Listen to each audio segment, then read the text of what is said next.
La Cámara de Bancos e Instituciones Financieras de Costa Rica les da la bienvenida a este seminario de requerimientos de acuerdo a su GEF 1409, ventajas del software libre para la gestión TI. Nos acompaña el expositor ingeniero Óscar Retana, ingeniero en computación del Instituto Tecnológico de Costa Rica, experto en el tema del uso de software libre, además gerente de operaciones de software de la empresa Greenchip, presidente del capítulo software libre de la Cámara de Tecnologías de Información y Comunicación. Le damos la bienvenida a don Óscar y estamos a sus órdenes. Muchas gracias.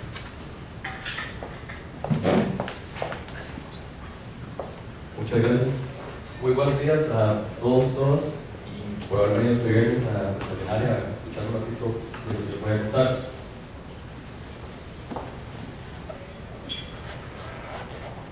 La meta de aquí a una hora y media o quizás 2 horas, no sé, es que tengan conocimientos o salgan con nuevos conocimientos acerca de, primero, alguna generalidad de software libre, pero muy puntualmente enfocado a ver cómo podrían aprovecharlo para cumplir aspectos que requiere la normativa SUPEP 1409, algunas ventajas y también algunos cuidados que habría que tener si consideran aprovecharlo para implementar algún sistema con esta tecnología para cumplir esta normativa.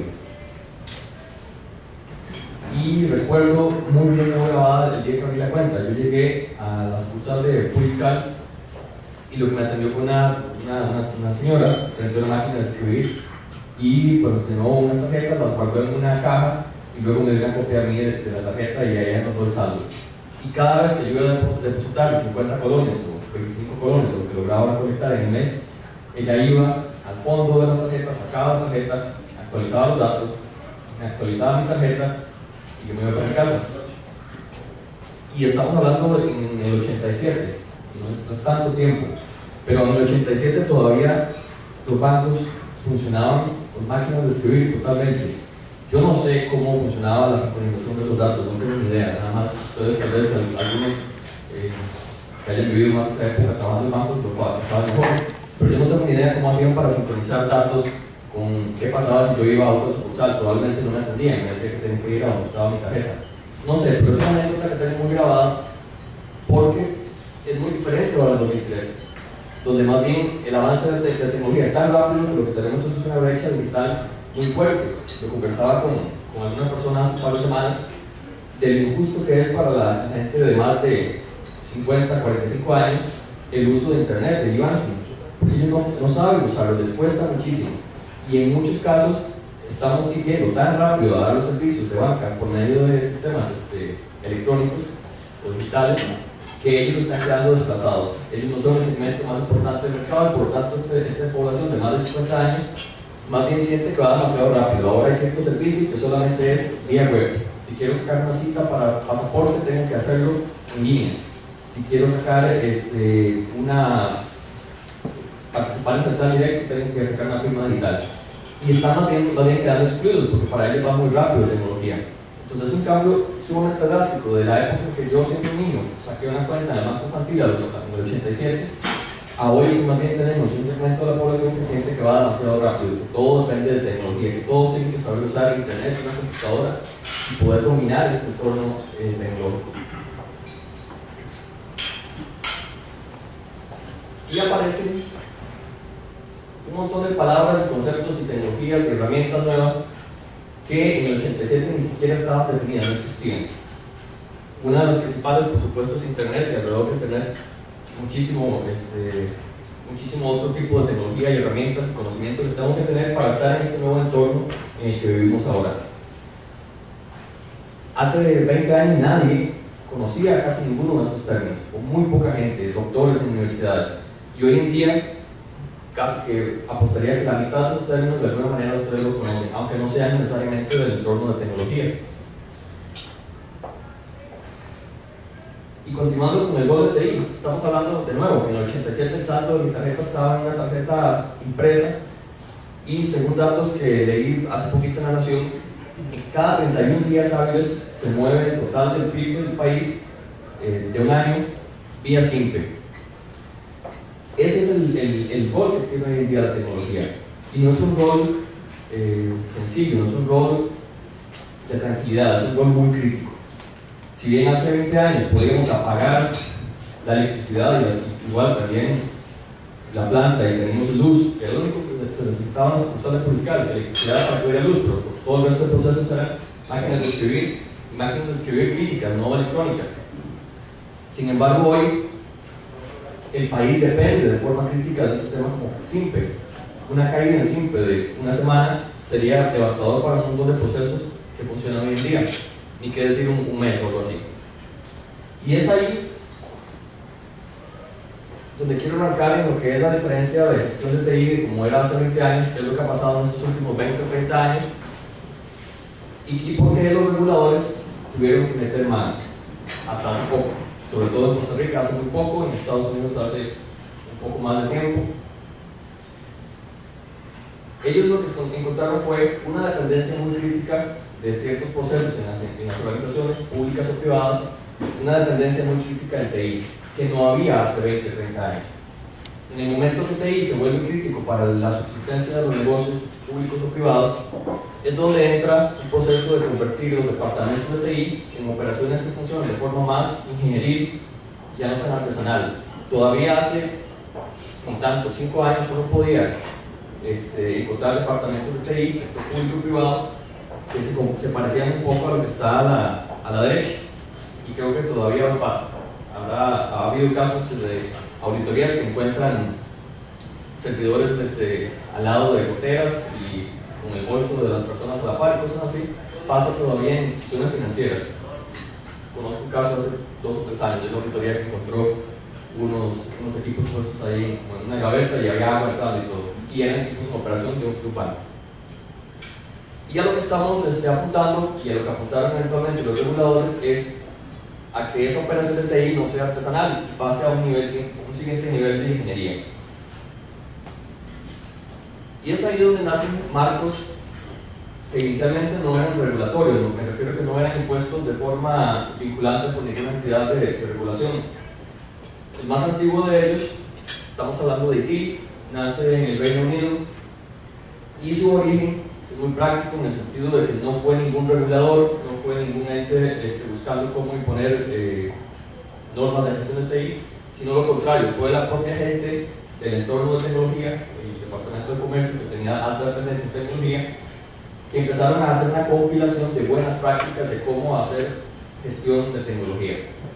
Entonces nace esta librería de buenas prácticas y empieza además a evolucionar. Se va juntando la buena experiencia que tienen muchos departamentos de TI en el Reino Unido, y eso es lo que da hoy en día lo que conocemos como ITIL, que ya va por versión 4, bueno, creo que ahora usan más bien nomenclatura de año, estamos en ITIL edición 2011, que divide los procesos de cómo administrar tecnología en buenas prácticas en estos 5 aspectos, de los cuales los que están siendo más utilizados viene de la versión antigua de ITIL, de la versión 3, que era la operación del servicio, todo lo que se refiere a cómo debe operar y entregarse los servicios de tecnología a los usuarios finales.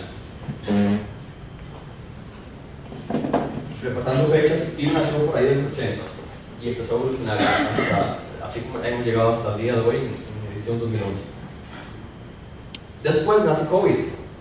COVID es más reciente, no anoté la fecha, creo que hace por 1996 fue cuando hubo la primera versión de COVID.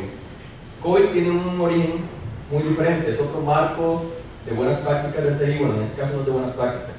En este caso nace desde el punto de vista más de un auditor, de personas que se dedican a que las operaciones de un negocio estén alineadas a lo que el negocio requiere, y eso usualmente tiene que ver con auditoría, con cumplimiento, y es desde este punto de vista que nace COVID como un marco de gobierno de TI, de cómo alinear a que los departamentos de tecnología y los servicios que presta estén en función y en cumplimiento de lo que está requiriendo el negocio, y que no anden ejecutando recursos y gastando tiempo del negocio en asuntos que no son la línea número 1 o la prioridad número 1 del negocio.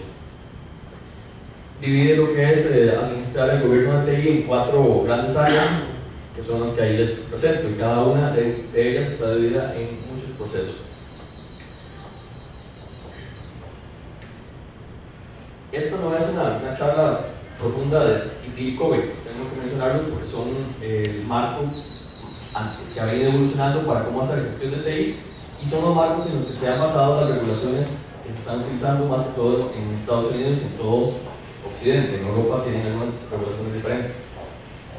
¿Cómo se relacionan estos dos marcos? ¿Por qué los menciono? Bueno, los son los más utilizados en aspectos de regulación, pero son dos marcos diferentes, uno es IT y otro es COVID. Son desarrollados y mantenidos por entidades completamente diferentes. ¿Cómo se vinculan? ¿Cómo ha ocurrido que se vinculan? Sucede que el marco IT está desarrollado más desde el punto de vista de la entrega del servicio y nace precisamente de gente más del área de tecnología, de hacer un conjunto de buenas prácticas de cómo entregar correctamente, con buena disponibilidad y con calidad los servicios de TI. En cambio, COVID tiene una visión mucho más integral, una visión más de perspectiva de arriba del negocio, que TI está alineado a los requerimientos del negocio. Pero en la práctica suelen entonces converger en los aspectos donde IT puede ser útil para el día a día, para cómo hago yo la gestión de TI más en mi entorno real y del día a día. En cambio, COVID me requiere hacer lo que se llama más planeación estratégica, análisis financieros, una sombrilla mucho más grande. Y esa es la diferencia en cómo podemos enmarcar la diferencia entre COVID y TI. Para aterrizar un poquito el tema y cerrar el tema de COVID y TI, como repaso, les voy a compartir un video de una experta, un video cortito, como 5 minutos, donde una experta certificada en ambos marcos explica precisamente cuál es la diferencia entre ambos, cuál se está usando más en regulación y por qué.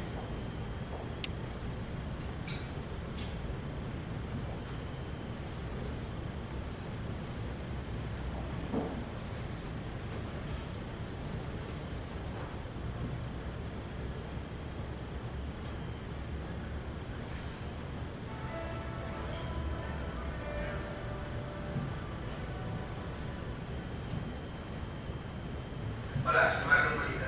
Hoy tengo el placer de estar con Isabel Díaz. Isabel es una experta tanto en los campos de IT como de COVID.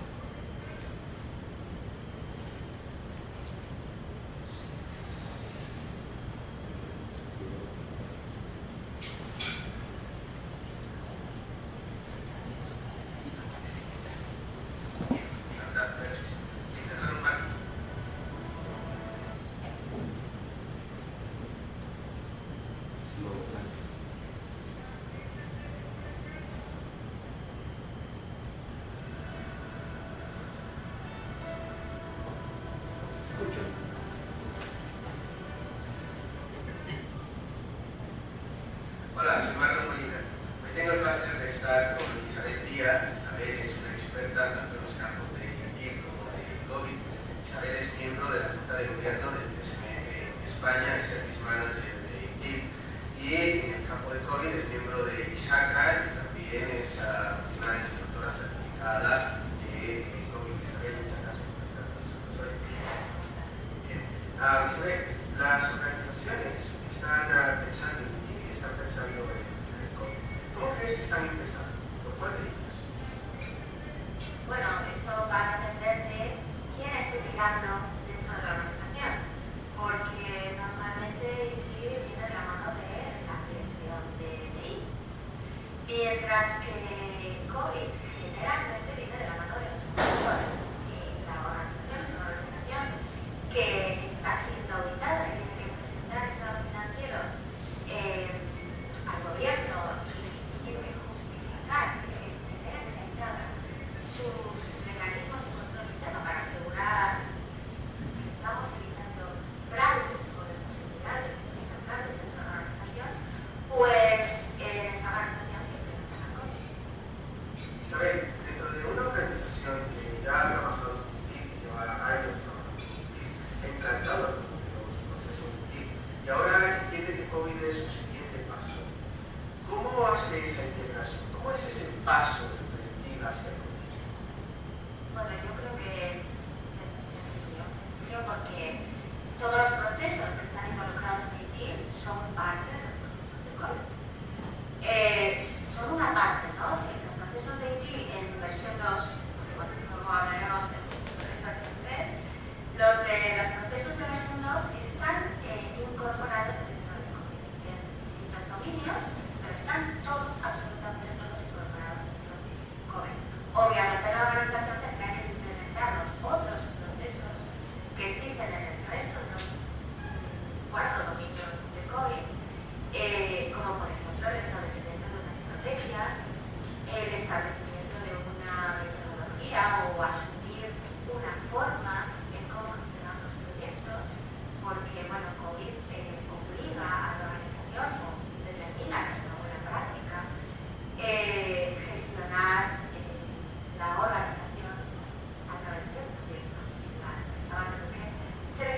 ha sido implantado y lo hemos recomendado en la mayoría de las empresas. Hemos dicho pues, que va a beneficiar a todo tipo de compañías. En el caso de COVID, ¿cuál es el perfil de las organizaciones que están buscando? Bueno, es que en versión 3 ya podemos decir en cierta forma que hay gobierno de TI. Bueno, COVID es un mecanismo para introducir gobierno de TI. ¿Qué quiere decir gobierno de TI? Bueno, pues que la organización te iba a apoyar a la empresa para la consecución de sus objetivos. Tiene que darle un soporte total, absoluto, para que la organización pueda cumplir con esos objetivos. Entonces, TIL en su versión 3, pues establece gobierno. ¿Sí? Los procesos, el ciclo de vida de los servicios, pues incorpora ya lo necesario para poder incluir gobierno de TI.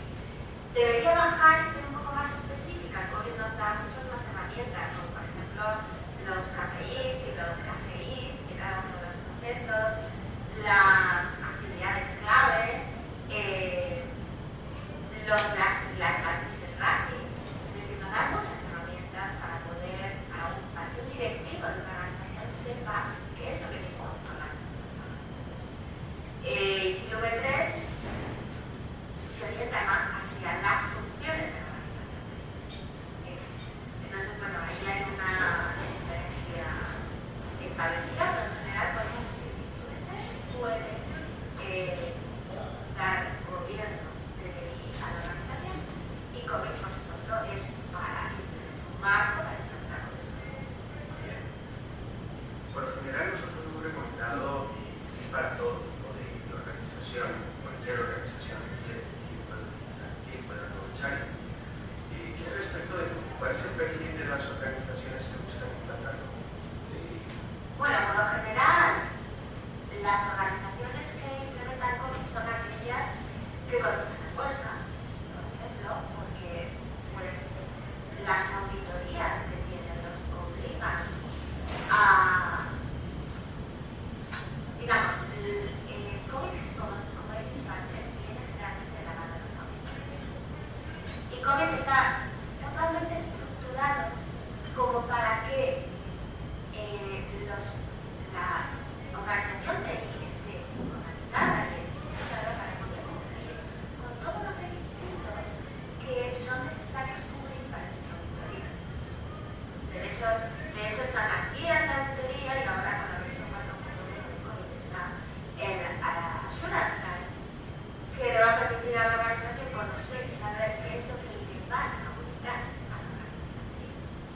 Con lo cual, bueno, las organizaciones que acogen COVID generalmente son organizaciones que cotizan en bolsa, grandes, tienen auditorías externas, ese tipo de cosas.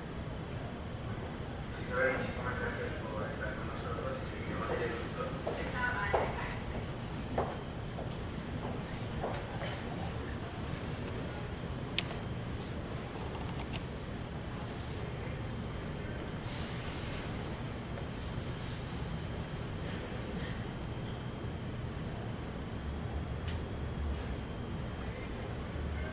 Quisiera hacer una pequeña revisión de público, saber quiénes conocen o han tocado implementar el primer ITIL en sus organizaciones o lo ubican o tienen algo que ver con ITIL. 2 personas. ¿Y COVID? Ok. Les voy a contar por qué tuve que introducir estos temas. La regulación de TI, voy a empezar a presentarla desde el punto de vista de los Estados Unidos, nace principalmente de un acta o una ley en Estados Unidos que se conoce como SOX, por el apellido de los legisladores que la llevaron a la firmaron, que la llevaron a la propusieron.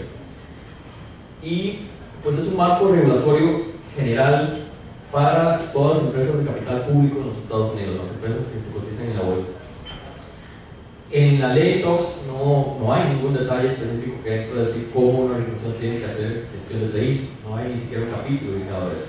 Es un marco muy amplio, general, que habla sobre auditoría, sobre estados financieros, sobre cómo las juntas directivas tienen que hacer ciertas actividades, transparencia, porque son organizaciones que por su definición manejan fondos del público, por medio de la bolsa. Sin embargo, al ser una normativa tan amplia, impacta mucho TI, y mucho de lo que se establece en SOX de alguna manera va a tener que buscar un soporte en TI. Y entonces nos vemos obligados a ser parte de esta regulación. El pequeño ejemplo que les estoy dando es un libro precisamente que abarca este tema: cómo cumplir SOX en el ámbito de TI. Y la forma más usual de atender los requerimientos de SOX, o la forma que ha sido más comúnmente utilizada, es aprovechando COVID, precisamente. No estoy diciendo que COVID de alguna manera esté en la ley o que haya que implementar 100% COVID para cumplir con los requerimientos de SOX. Eso no es lo que estoy diciendo. Estoy diciendo que en la práctica pues se aprovechan muchos aspectos de COVID para lograr cumplir lo que requiere SOX a los que estamos en el ámbito de tecnología de información. Recuerden que COVID tiene este punto de vista, o fue creado desde el punto de vista de auditores, de personas que quieren asegurarse que los departamentos de TI funcionen alineados con lo que quiere el banco o la entidad financiera o cualquiera que esté aprovechando el modelo. Y bueno, esto arrancó en el 2002. Si ustedes son de bancos que de alguna manera están vinculados con Estados Unidos, tienen que estar cumpliendo SOX. Sus auditores han estado auditando SOX, y a los que trabajamos en TI nos ha tocado implementar cosas relacionadas con el cumplimiento de SOX.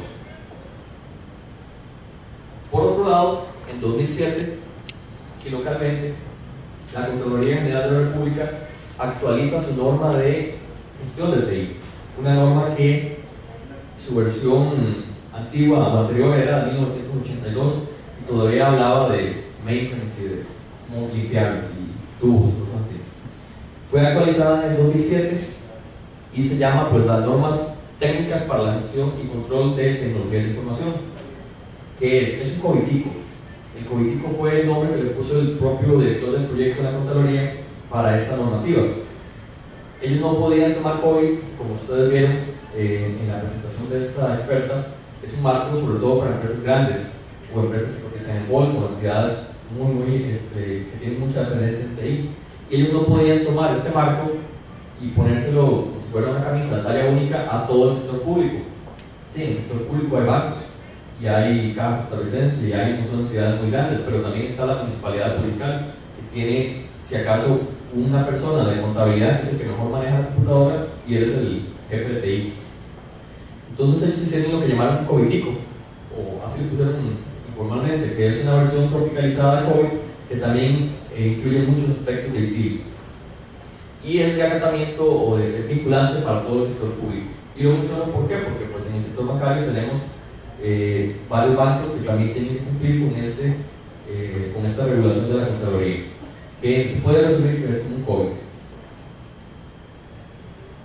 Y por otro lado, entrando más en el tema que nos concierne el día de hoy, en 2009 la SUGEF hizo lo mismo o similar a lo que hizo la Contraloría y emitió su propia versión de cómo hacer gestión y control de las tecnologías de información, y emite este reglamento sobre la gestión de tecnologías de información que es vinculante para todo el sector financiero, público y privado, y es ahí donde nos toca a todos los que estamos aquí. Se basa en COVID 4.1. de hecho, ellos no hacen como la Contraloría, que se ponen a hacer su propia versión de letra por letra, sino sencillamente emiten un reglamento en donde, basándose en COVID 4.1, hacen un marco de cuáles cosas de COVID 4.1 deben implementar las entidades. Les pide realizar lo que llaman un perfil tecnológico, que eso es describir a grandes rasgos, por ejemplo, cuánto depende el banco de tecnología de información, cuánto depende el negocio del banco de las tecnologías, y con base en esa dependencia establecer cuáles de esos aspectos de COVID va a tener entonces el banco que implementar de forma obligatoria. Los bancos más grandes es muy probable que tengan que cumplir todo COVID para cumplir con lo que está requiriendo la SUGEF. Algunas entidades más pequeñas, financieras o cooperativas, es probable que dependiendo de su perfil de dependencia en tecnología, queden exentas de algunos procesos que puedan ser una versión un poco más pequeña. Y esta es la razón por la que tuve que introducir IT y COVID, porque al final de cuentas, cuando estamos hablando de cumplir los aspectos regulatorios de SUGEF, vamos a aterrizar sin ninguna duda en cumplir COVID, en cumplir IT. Y es eso. Un último aspecto importante para tomar en cuenta, ¿verdad? Las entidades que están reguladas por la Contraloría y las entidades que están reguladas por la SUGEF, pues hay un pequeño grupo que tienen que estar en ambas, que son los bancos públicos, que son los que están ahí, el Banco de Costa Rica, el Nacional, el Popular, el Crédito Agrícola y el propio Banco Central, están sujetos a cumplir ambas normativas totalmente. Faltó el Bambi ahí. Faltó el Bambi, me lo oriqué, perdón. Le tocan las dos también, ¿verdad? Correcto. Esta primera parte era regulación en general. Quería, sobre todo a algunos que no conocían el kilo COVID, quería darles un espacio para que tal vez tengan alguna pregunta, algo general que no haya abordado. No es una conferencia de kilo COVID, no voy a entrar en detalle en ese marco, pero quería darles un espacio para conversar o comentar o aprender alguna duda de una vez de este tema particular, de la regulación que aplica en el país. Tengo un comentario. Siempre se da esa discusión de COVID. Pero yo siempre he visto que más bien son complementarios. Yo sé que a la gente no les gusta mucho ese concepto, ¿verdad? Piensan que puede ser independiente totalmente. Pero cuando uno empieza a ver lo que pide la normativa, se hace un incidente. Bueno, entonces hay que definir los SLAs y los S1. Entonces uno como el COVID es muy general, uno necesita algo que esté más aterrizado. Entonces tiene que ir al ITIL, donde ya eso está más definido. Entonces yo no los veo como contrapuestos, ¿verdad? No es que escojo uno u otro, sino que con uno que complemente. O con el PO 10 de proyectos. Veo todo lo que pide el COVID, mejor me voy al PMI y tomo el PMI. Entonces ahí es donde yo veo que tal vez hay que verlo más como complementos. Horacio, yo no puedo estar más en acuerdo con Horacio. Pues ponía esta grafita y era en ese objetivo. Yo tampoco lo veo en ningún momento como marcos que chocan o que yo me caso con mi tío y aquí no me hablen de COVID, o yo me casé con COVID y aquí no me hablen de ti. Es incorrecto, es simplemente no aprovechar lo que está disponible. Como decía Horacio, por ejemplo, todo lo que se refiere a acción de proyectos que está en COVID es muy general. Uno va al PMBOK y es una biblia completa de cómo hacer buena gestión de proyectos. Entonces uno lo que hace es tomar el PMBOK y con el PMBOK puedo cumplir lo que dice COVID respecto a gestión de proyectos. A veces se describe COVID como el qué es lo que tiene que hacer la organización para estar alineada con el negocio, y se describe IT como el cómo en el día a día puedo cumplir ciertas cosas. Como decía mi compañero, COVID se queda en general, eso le dice a uno el día a día de cómo administrar incidentes. En IT sí está el conjunto de buenas prácticas que han definido un montón de organizaciones de cómo ellos administran incidentes y cómo lograr optimizar la gestión de los incidentes. Y así en general, ¿verdad? Podemos definir COVID como el qué tengo que hacer, usted tiene que hacer gestión de esto y esto. El cómo, aprovechemos un poco IT, o incluso aprovechemos el PMBOK o otros marcos ahí que siempre están alrededor y pueden ser complementarios. Pero lo que la SUGEF pidió en particular es cumplir COVID. COVID son 34 procesos, de esos lo que la SUGEF pidió en primera instancia fueron 17 para todas las entidades, y según un programa y el perfil tecnológico podría ser que les toque implementar los 34 o excluirse de alguno de los procesos del resto de los 34. Pero tienen que aprender ITIL, tienen que también vincularse con ITIL, porque COVID no les va a dar la receta de cómo hacer las cosas.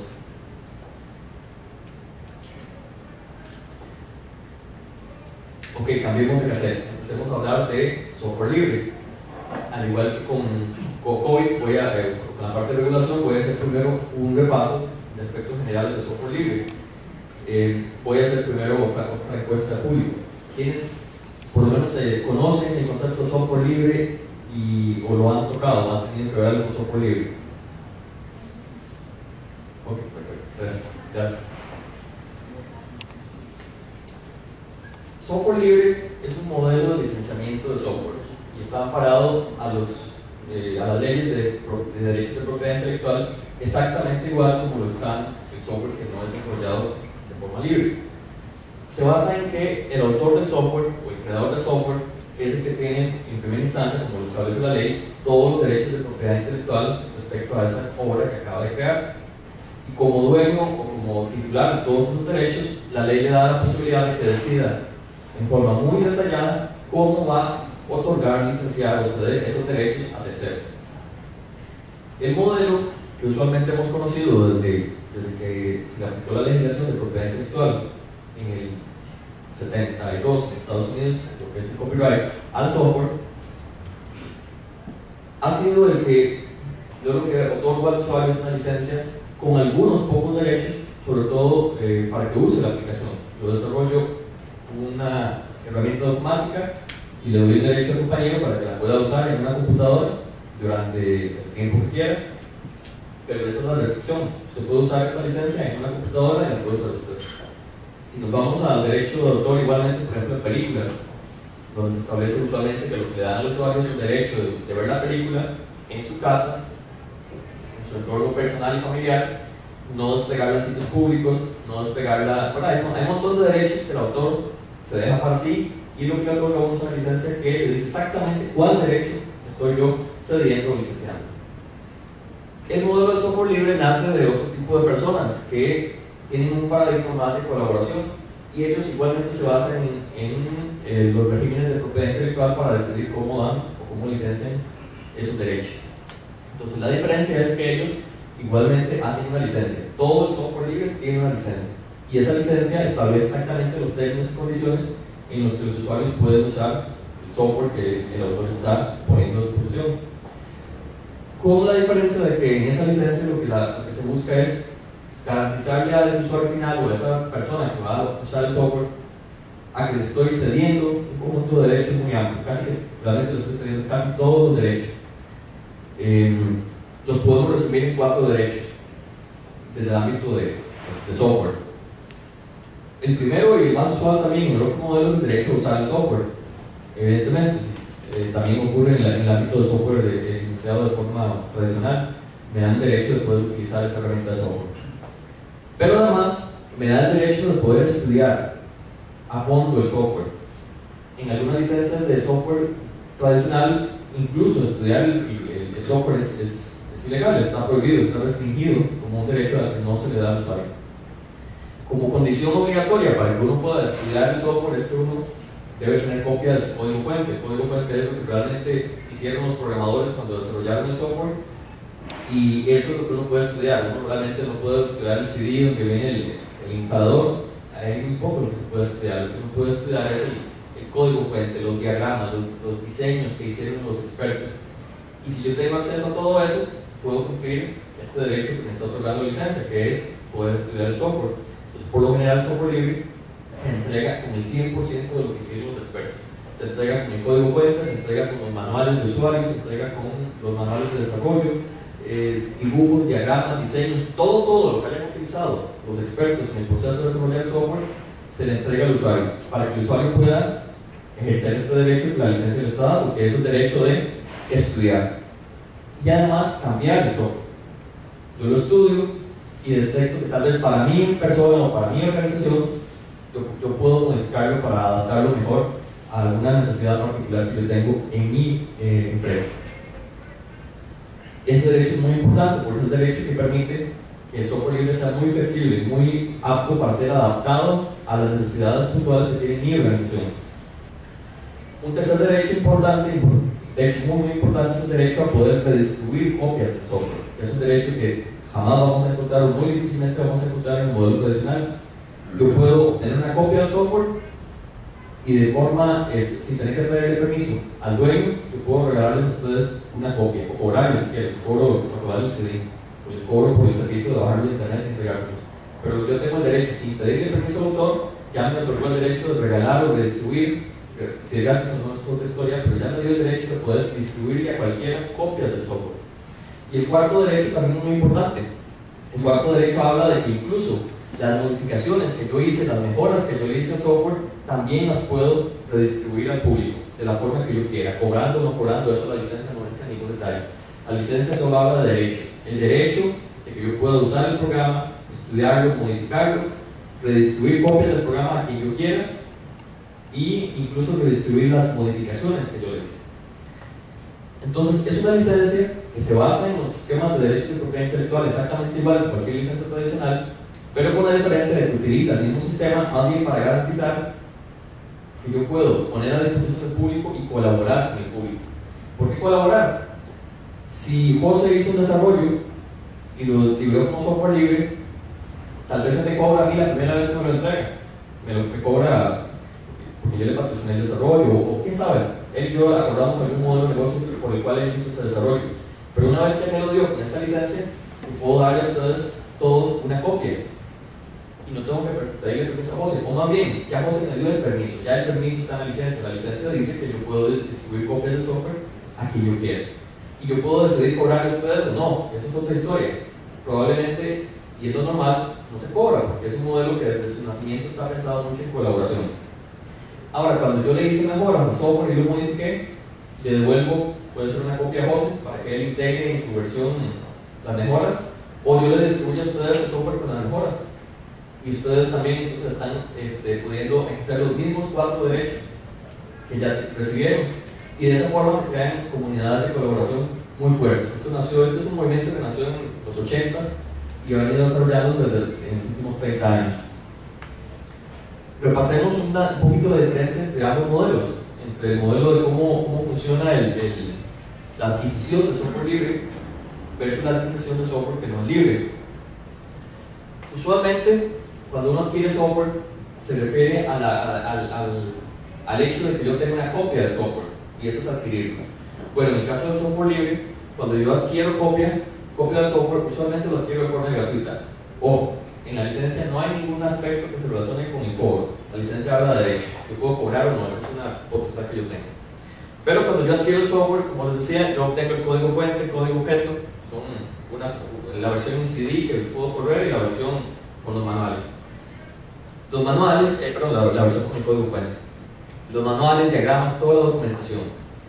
Y usualmente en cualquiera de los dos modelos, tradicional o software libre, yo usualmente además contrato servicios expertos de personas para que me ayuden a utilizar el software, sobre todo software muy especializados, softwares que requieren que alguien me ayude a hacer la instalación, la configuración, softwares que requieren mantenimiento periódico, o también versiones de software que cuando fallan quiero a alguien resolviéndome los fallos que tuvo.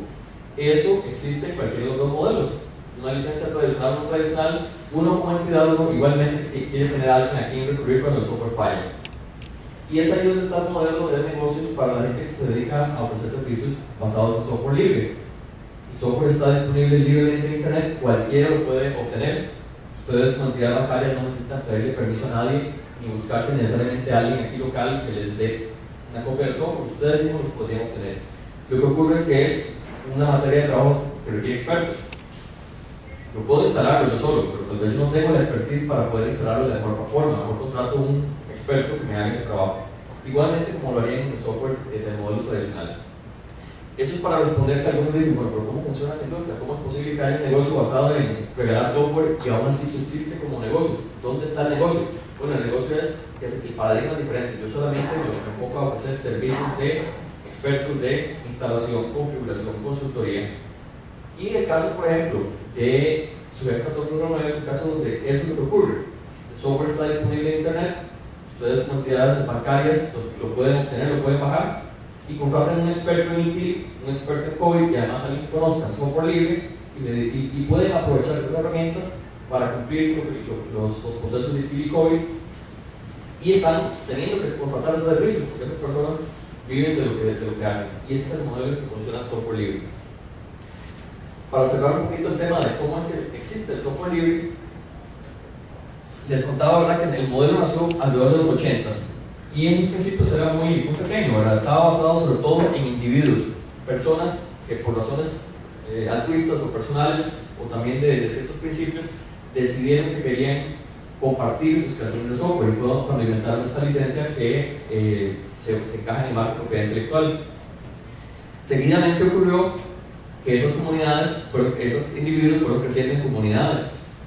Tuvo mucho apoyo también en los sectores académicos, en las universidades. Mucho del software libre que existe en el día nació como semilla en el MIT o en universidades en los Estados Unidos. Y por último, empresas, y eso ha sido lo que ha ocurrido más en los últimos 10 o 15 años. Ahí puse el nombre de varias empresas que hoy en día contribuyen al desarrollo del software libre. Uno de los más notables es, por ejemplo, IBM. IBM es de los mayores contribuidores en el mundo al desarrollo del software libre. Lo mismo que colocó Microsoft, porque también tiene una iniciativa de desarrollo de software libre. Un poco más a la fuerza, ellos llegaron un poco tarde al modelo, pero por ejemplo, la última versión del sistema operativo Linux trae código que fue desarrollado por Microsoft. Lo tuvieron que hacer por intereses propios de ellos, igual que Google, porque tenían que hacer desarrollo integrado con este software para poder levantar su nube de cloud computing en los Estados Unidos. Y si la gente quería correr Linux, iba a tener que poder interactuar con Microsoft. Bueno, de alguna manera tuvieron que hacer desarrollo de software libre. ¿Por qué lo hace Google? Por la misma razón, tiene algún interés comercial. Google prefiere invertir en el código de software libre de Linux, que es el sistema operativo que utilizan en todos sus sistemas, a tener que desarrollar desde cero su propio sistema operativo. Eso es muy caro. Entonces ellos prefieren invertir en software libre, obtener de vuelta este producto, y no importa que todo el mundo lo comparta. El modelo es un modelo de colaboración. Y por supuesto, pues universidades como el MIT y muchas fundaciones. Hay muchos proyectos de software libre que se mantienen gracias a una fundación que nace precisamente con el propósito de recolectar fondos para darle patrocinio a ese proyecto de software libre. En Costa Rica, ¿cómo está el asunto de empresas de Costa Rica dando soporte a software libre? Ahí menciono 10 empresas que son parte de la CAMPI, la Cámara de Tecnología de Información. 10 empresas que se han conformado como un grupo de trabajo, se le llama un capítulo, y son ejemplos de 10 empresas que han seguido un proceso formal de tratar de evangelizar el uso del software libre dentro de la Cámara, pero son 10 empresas que hoy en día están en el país dedicadas exclusivamente a prestar servicios relacionados con herramientas de software libre. Apenas hay 10 aquí, porque lo único que logramos como mantener interés a nivel de Cámara, pero en el mapeo que se hizo en un proyecto hace un par de años se encontraron como 30, 40 empresas rápidamente que están dedicadas a prestar servicios basados en software libre. Y ese estudio fue hace 2 años y no es un estudio exhaustivo, no pudimos realmente tener los fondos para ir a preguntar a todo el mercado quién está haciendo algo con software libre. Pero la respuesta es que hay un auge en el país de empresas que están dedicadas a prestar servicios relacionados con software libre.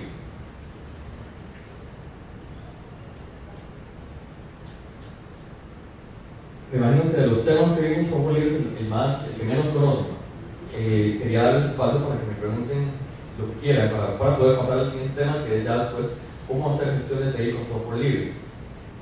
Es un tema que si es la primera vez que lo están tocando, puede ser confuso de entender y quisiera ver por dónde les puedo atender alguna duda particular que tengan.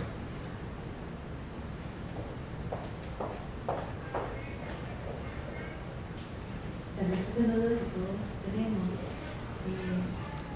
Creo que las entidades financieras normalmente no utilizan software por el miedo de tener datos que vayan a ser de una u otra forma transferidos a personas que no deberían tener acceso y que vayan libres. No sé, usted también ahí que software libre no se va a hacer por datos, pero ¿qué le garantiza a las entidades financieras que la información que están incluyendo no va a dejar y va a ser filtrada por internet? Gracias por la pregunta. Ya le respondo. ¿Alguno otro que tenga una pregunta similar o otro adicional para incluir? ¿Cuál es su nombre? Adrián. Gracias por la pregunta, porque a mí no se me ocurrió ponerlo y por supuesto que la pregunta número 1 que se hace no solo entidades financieras, cualquier entidad que esté considerando el software libre. Voy a arrancar citando, no tengo aquí el dato, pero les puedo pasar el informe, citando lo que se llama la proveeduría de tecnología del gobierno de Holanda. Ellos, precisamente en las conclusiones de su informe de utilización de software libre para el Estado, dicen: el Departamento de Seguridad de la Proveeduría de Holanda dice que el software libre cumple mucho mejor que el software propietario los requerimientos de transparencia y interoperabilidad que requiere el gobierno de Holanda para todos los sistemas de información que corren en el Estado. ¿Cómo llegan a esa conclusión? Es muy importante que ustedes repasemos el concepto de cuando yo tengo el software libre, a mí me dan una copia del software totalmente visible para que yo la estudie. Totalmente, no hay nada escondido. Yo obtengo una copia del código fuente, yo obtengo una copia de los manuales del desarrollo.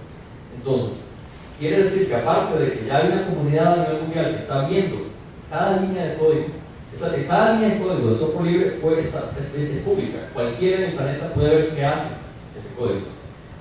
Lo que quiere decir que también yo como entidad puedo también ver lo mismo o contratar a un experto que revise el software y me diga qué está haciendo ese software.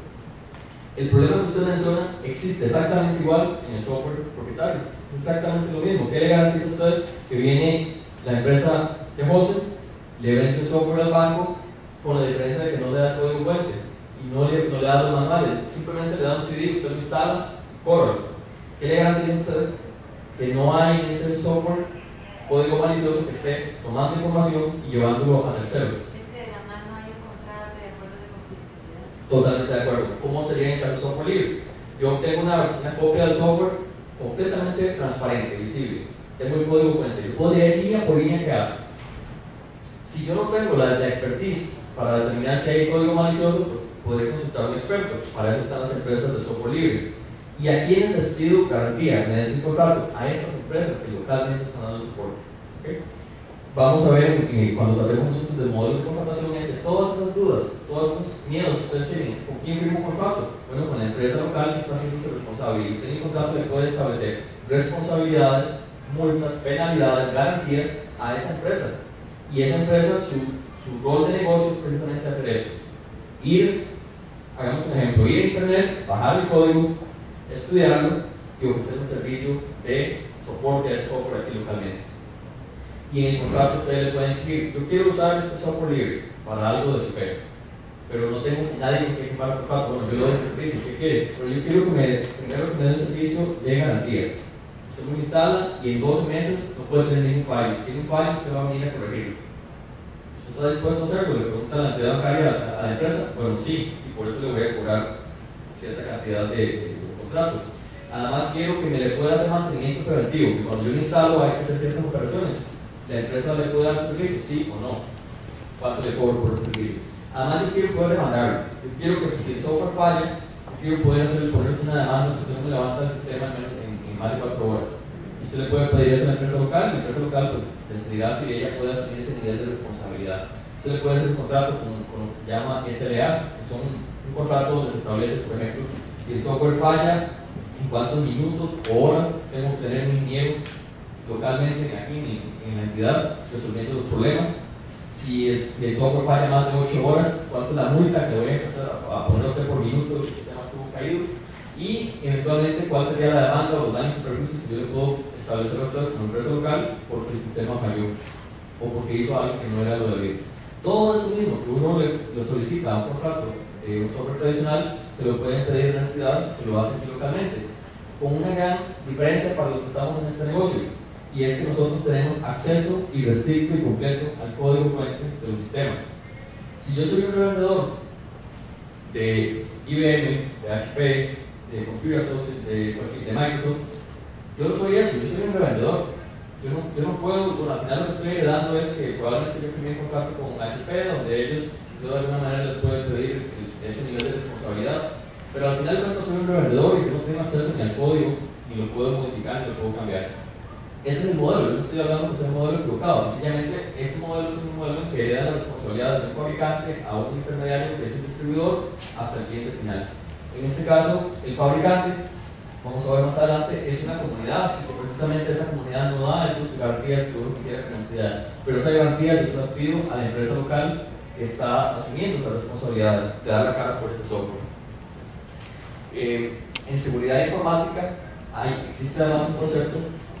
Por ejemplo, los algoritmos de seguridad informática más robustos del mundo no son los algoritmos secretos. De hecho, es por definición un algoritmo. Ya estoy diciendo palabras raras. Estos protocolos que se utilizan para que la información de la sede diplomática viaje de forma codificada y nadie los pueda leer. Bueno, los softwares que hacen esa codificación de datos para que nadie pueda leer esos datos no son secretos, al contrario, son completamente públicos. La definición de un buen proceso de seguridad informática a nivel de codificación de datos es que sea un proceso que es viejo, antiguo y que ha sido públicamente revisado por los mejores actores del mundo y ha sido cuestionado. El más importante que se utiliza hoy en día fue inventado en los años 70 y es en el que se basa todas las comunicaciones hoy en día, para sedes diplomáticas y para bancos y para quien sea. Cada vez que ustedes ingresen a un sitio web de un banco, están utilizando unos procesos de codificación de datos que fueron inventados en los 70 y son completamente públicos, porque lo que se basa al principio de seguridad informática es la revisión, como dicen peer-to-peer, de muchas personas revisando que eso sea no vulnerable, y eso ocurre mucho en software libre. El hecho de que el código esté público en internet y haya cientos o miles de personas viendo el código hace que sea de alguna manera muy confiable. ¿Tiene errores? ¿Tiene problemas de seguridad? Sí, exactamente igual que como también tiene errores, problemas de vulnerabilidad el software desarrollado por el otro modelo. Espero haber respondido un poco la pregunta, porque ya llevamos un buen rato y tengo que seguir avanzando. Adriana, ¿más o menos respondí? Sí. Gestión de TI. En el mundo existen 4 grandes alternativas, existen muchas más, pero las 4 grandes que menciona Gartner en su informe son las herramientas BMC, por ejemplo, o las herramientas para gestión de TI de HP, de Computer Associates y de IBM, lo que se llama Tivoli. Esos son los 4 grandes. Hay muchas más, pero si uno se va a la matriz mágica de Gartner, donde habla siempre de las mejores tendencias o los productos que están innovando o llevando al mercado, pues ahí están esas 4. Y no voy a tapar el sol con un dedo, son las mejores herramientas probablemente a nivel mundial para hacer gestión de TI. Además hay un dicho en la industria que es que nadie ha sido despedido por comprar IBM. Es un dicho que resume esto de que si yo voy siguiendo el camino que sigue todo el mundo, usualmente si las cosas salen mal no me pueden culpar a mí. Yo estaba siguiendo lo que todo el mundo está haciendo, todo el mundo está usando IBM. Entonces, como todo el mundo está usando IBM, ese error que pasó es no es mi culpa, yo fui arriesgado que tomó un camino diferente. Bueno, vamos a ver si los logro convencer, por lo menos de considerar la alternativa de que esas 4 herramientas, aunque son los Ferrari de la gestión de TI, no son necesariamente las más apropiadas para el entorno en que estamos en este momento en el mundo. ¿O para quiénes son esas herramientas? Repasemos un momento este cuadrante mágico de Gartner que habla de herramientas para correlación de datos. Tiene que ver con procesos de gestión de TI, sobre todo en la parte de monitoreo. Y bueno, como les decía, entre las herramientas más visionarias y los líderes del mercado, podemos ver aquí las herramientas de Tivoli, BMC, por ahí entró Microsoft en el 2011, también 2010, y Computer Associates. Solamente ya aparecer en el cuadrante mágico de Gartner ya es algo que nos debe llamar la atención. Gartner, los que la conozcan, o para los que no, es una entidad que se dedica a hacer estudios de mercado y conocer, por ejemplo, quiénes son las herramientas líderes o visionarias o que están jugando en un cierto nicho para un montón de diferentes tipos de industrias y de tecnologías. Y en este caso, pues les decía, las 4 grandes están ahí. Pero aquí les marqué el ejemplo de una empresa que usa tecnología de software libre que ya aparece en el cuadrante mágico de Gartner. Solamente aparecer es algo que debe llamar la atención. Está en un segmento donde dice que está jugando en el nicho de mercado, no está siendo probablemente el líder, no está siendo tampoco el que está innovando, llevando de la mano al mercado, pero está empezando a competir fuertemente en el mercado, en el nicho de este tipo de herramientas. Y es el caso de una empresa en los Estados Unidos que se llama Groundwork, que lo que hace son herramientas para gestión de TI, pero no es que las hace, simplemente son una empresa que toma herramientas de software libre y las ofrece a las entidades para que cumplan utility code y ellos dan el soporte. Ellos son los que ponen la cara, ellos son los que firman los contratos, ellos son los que dan los contratos de confidencialidad, de responsabilidad, de garantía, de soporte, de mantenimiento. Ellos son los que dan la cara para esas herramientas de software libre. Y esta empresa en los Estados Unidos ya aparece en el cuadrante mágico de Gartner. Veamos un caso puntual y hablemos de plata de esta empresa. Contrataron expertos para que hicieran lo que se conoce en Estados Unidos como un white paper o un artículo más o menos académico, pero tiene obviamente algún objeto comercial. Y en este caso era hacer una comparación monetaria de cuánto costaría una cierta implementación de un sistema de gestión de TI, específicamente para monitoreo, usando la alternativa de HP versus utilizar la alternativa de estas herramientas de software libre soportadas por esta empresa. ¿Cuál es el escenario que evalúa el estudio? Asumamos que somos una entidad bancaria y que tenemos 2 centros de procesamiento, muy normal, tener un centro principal y un centro para contingencia.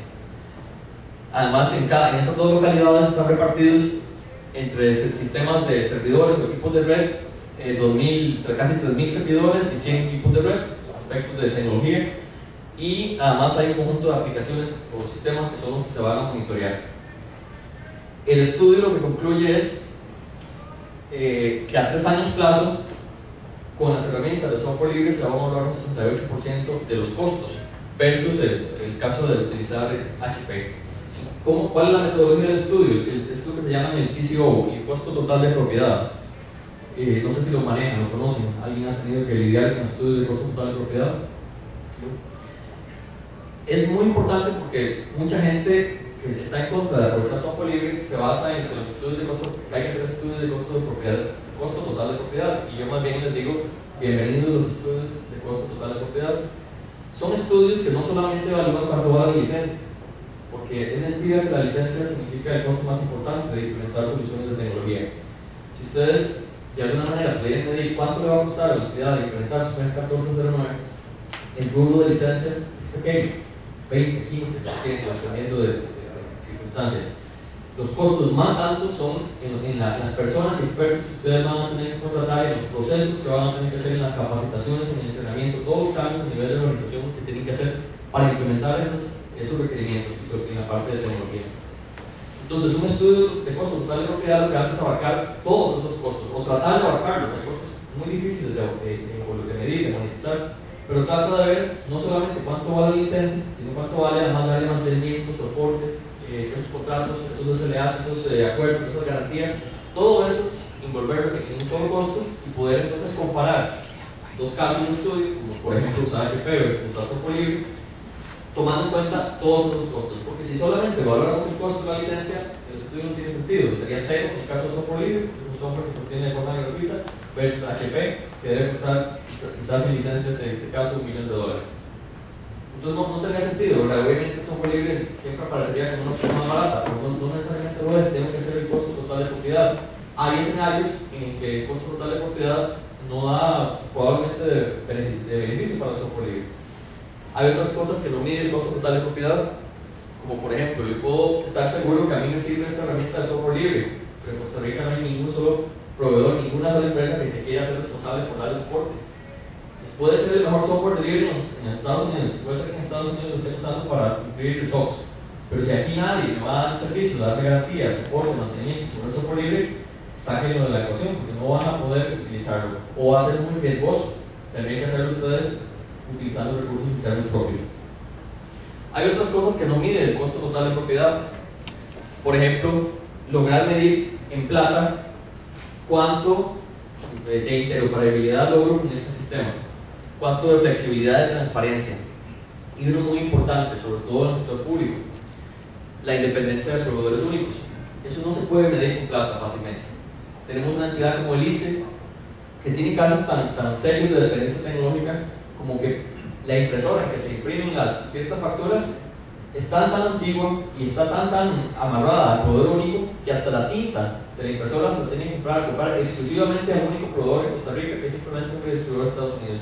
El ICE no puede negociar precios ni siquiera de la tinta. El precio que le ponga el proveedor es el precio que el ICE tiene que adquirir. Ese caso es muy extremo, pero ocurre muchísimo también en materia de tecnología en general, que esas cosas no las puedo monetizar. Yo no puedo ponerle a un estudio de costo total de propiedad cuánto me está costando la dependencia única de un proveedor. Y el software libre, por su naturaleza, cumple estas 5 características. La interoperabilidad la garantizo porque utiliza estándares abiertos. La flexibilidad porque yo puedo modificarlo y ajustarlo a mi necesidad. La transparencia porque tengo el código fuente, yo puedo estudiar y ver lo que hace. La independencia de proveedores. Cualquier proveedor ustedes pueden pedirle que le dé soporte al software libre. Puede ser que haya una realidad triste que el mercado no tenga, en este caso descarten esa alternativa, pero no hay restricción para que 10 empresas le den soporte a estas herramientas en el país y después de esas 10 nazcan otras 10 que también lo hacen y compitan, y después de esas 10 otras 20, porque no están vinculados con lo que se llama un fabricante, a diferencia de las herramientas de HP o de IBM. Si yo quiero utilizar productos de IBM o HP, tengo que ir al distribuidor autorizado y es la única persona que me puede vender las soluciones de HP o de IBM para obtenerlas. En caso de software libre, no, como cualquiera puede bajarlo, cualquiera lo puede estudiar, cualquiera puede hacer una empresa que se dedica a dar soporte a esas herramientas. Entonces no estoy atado a proveedores únicos.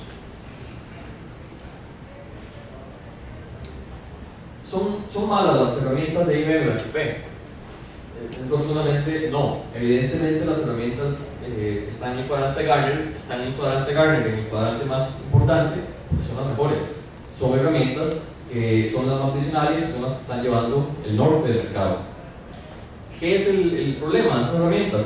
lo decía un funcionario de tecnología del Banco Central, son naves espaciales, son rocket science. Eso me sirve para poder poner al banco, llevarlo de aquí a Venus y de vuelta. Para eso me va a servir las herramientas de gestión de IBM. Pero el Banco Central no necesita ir a Venus y de vuelta. El Banco Central en Costa Rica necesita ir a la pulpería en bicicleta y devolverse. No va a lograr fácilmente tomar una solución que está hecha para las 500 empresas más grandes del mundo, para eso son los que desarrolla IBM, y tratar de adaptarla al tamaño o de la operación de un banco central o de cualquier entidad, incluso el Banco Nacional o cualquier banco regional que tengamos aquí a la vista. Son herramientas muy costosas de implementar. En el país, sin decir nombres, hay casos de fracaso documentados, no porque las herramientas sean malas, sino que no se puede, no se logra ni siquiera echar a andar el sistema. Entidades públicas y privadas que han comprado licencias de HP o licencias de IBM y están guardadas. Casos documentados por auditorías donde encuentran que las licencias están guardadas, no están siendo utilizadas después de 2 o 3 años de estar ahí guardadas. Son inversiones que llegan hasta junta directiva, por ejemplo, banco, no me acuerdo el nombre, donde se encuentran que probablemente lo que hicieron fue comprar la mejor herramienta, porque es lo que hace todo el mundo. Yo compro IBM, yo compro HP, trato de implementar, no lo logro en el camino, o le saco un 5% de provecho, pero pagué $1 millón, $2 millones en costos de licencia. Versus entidades también bancarias que están utilizando software libre. Usted mencionaba que no hay entidades usando software libre, y un montón de ejemplos que tengo que no puedo decir. De entidades bancarias aprovechando, haciendo todas sus gestiones de TI para cumplir su 1409 con software libre. Porque entendieron que ellos no necesitan la nave espacial, ellos necesitan ciertas cosas puntuales que con software libre logran resolver y atender esa necesidad.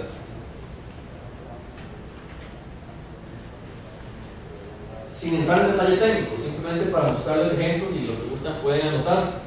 Estos son ejemplos de herramientas que están peleando en el mercado contra las herramientas de IBM, contra las herramientas de HP, contra las herramientas de Unisys y contra las herramientas de Microsoft.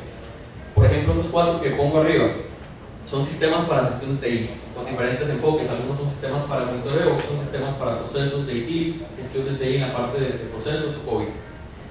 Y son las herramientas que están siendo utilizadas no solamente por pequeñas empresitas o pymes que no tienen plata. Estas herramientas están siendo utilizadas por entidades de nivel global, la NASA, el MIT, Lufthansa, la empresa de aerolíneas de Alemania, Nokia. Son empresas que están utilizando estas herramientas para hacer gestión de TI. Son empresas que no están comprando software de IBM o HP. Ya esto que está por aquí lo había repasado porque atendiendo la pregunta que Adriana lo había tomado. Pero ¿cómo funciona eso? ¿A quién le pido yo garantía? ¿A quién le pido soporte? ¿A quién le pido un contrato? ¿Con quién firmo algo? Usted dice que el software libre lo desarrollan unos tipos ahí en una comunidad y están en internet al otro lado del mundo. ¿Con quién firmo un contrato para que si ese software falla me lo resuelvan? Bueno, es que el modelo tradicional es que yo tengo un fabricante, usualmente en los Estados Unidos, en Europa, en países muy desarrollados, que vienen a tratar de revender en Costa Rica la tecnología que ellos desarrollaron para Europa y Estados Unidos. Y esos distribuidores autorizados venden la tecnología, además prestan servicios de implementación, soporte, todos los servicios usuales al cliente final. En el modelo de software libre lo que ocurre es que tenemos, como decía, comunidades. Yo no necesariamente puedo ir a pedirle a estas comunidades un contrato, ni soporte, ni mantenimiento, ni arreglar los errores, ni hacerse responsable de dar garantía. No, ellos no se dedican a eso, son una comunidad que está desarrollando software patrocinado por fundaciones o por entidades académicas. Y al otro lado tengo el cliente, que encuentra que tal vez con software libre pueda atender sus necesidades. Una posible ecuación, una posible forma de resolverlo es que la propia entidad, el propio cliente, obtenga software libre y si tiene los expertos apropiados, sin pedirle permiso a nadie, sin pagar a nadie, con su propia gente interna, podría aprovechar software libre. Y ese es el caso más usual que está pasando en el país en este momento. Si ustedes se van a la caja, en la caja no hay necesariamente una política de usar software libre a nivel institucional, pero si ustedes se van al día a día y se entran a las operaciones y hablan con los técnicos, tienen instalado software libre por todo lado, porque no le han tenido que pedir permiso a nadie, excepto tal vez a sus jefaturas y a sus procesos de control, pero tienen instalado software libre por todo lado. Si ustedes van a municipalidades, dependiendo de quién esté dirigiendo también, Si van al banco, si van al Poder Judicial, están usando software libre por todos lados. Si van al Banco de Costa Rica, si van al MISIT, al MEI, al Ministerio de Planificación, por todos lados están haciendo uso de software libre, sin haber utilizado este intermediario.